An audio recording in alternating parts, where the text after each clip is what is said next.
First up, we are discussing Parliament's security breach investigation. Well, the investigation into the Parliament security breach case is broadening, marked by a total of 6 arrests so far. The latest update involves the 6th suspect, Mahesh, who has been granted a 7-day police custody. Now, Delhi police alleges Mahesh's involvement in the entire conspiracy, stating that he participated in all the meetings leading up to the 13th December incident in the Parliament. Now, it is mentioned that Mahesh assisted Lalit Jha in destroying his mobile phone. Meanwhile, sources tell CNN News 18 that BJP MP Pratap Simha has also been called in for questioning by the Delhi police. Now, authorities seek to determine if anyone from his office is also a part of this larger conspiracy, although Pratap Simha himself has not been identified as one of the prime suspects in this case.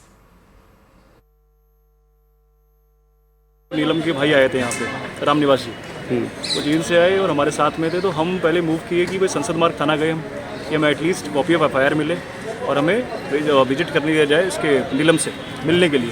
तो उन्होंने बताया कि special cell जाइए उनके पास में। जब हम special cell पहुँचे तो उन्होंने केवल बातों को घुमाने के सिवा कुछ नहीं किया।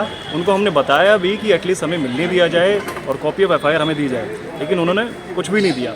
एट लास्ट जो आईओ थे उन्होंने ये कहा कि you may move to the court and एक ऑर्डर आप लेके आइए, उसके बाद में हम आपको कॉपी देंगे। ये डायरेक्टली जो था वायलेशन था 41D का and also the violation of the constitutional rights that are provided to the accused की the violation of 41D, also the violation of constitutional rights, बातों को घुमाना और एफआईआर की कॉपी ना देना। कोर्ट की तरफ से इसमें उनको रिप्लाई लेके आएंगे, उनको नोटिस इशू किया गया। मंडे को मैटर लगा हुआ है 2 बजे का।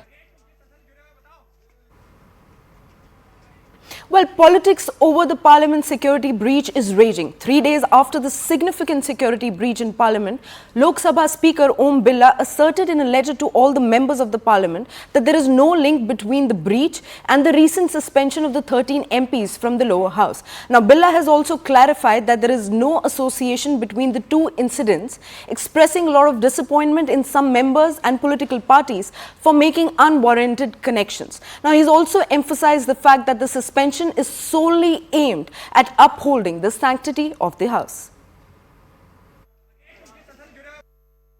माननीय स्पीकर साहब ने एक पत्र लिखा है, उनके पास आया है, मैं समझता हूं सभी सांसदों के पास पहुंचा होगा, जिसमें उन्होंने इस विषय के बारे में विस्तृत रूप से जानकारी दी है।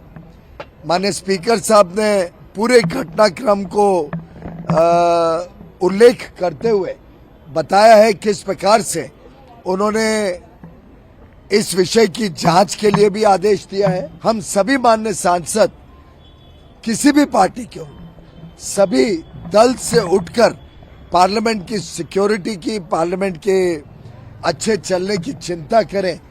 इसमें हम सबकी साझी भागीदारी है और हम सब मिलके पार्लियामेंट सुरक्षित भी रहे और बहुत अच्छी तरीके से सुचारू रूप से चले, ये हम सबकी सामूहिक जिम्मेदारी है।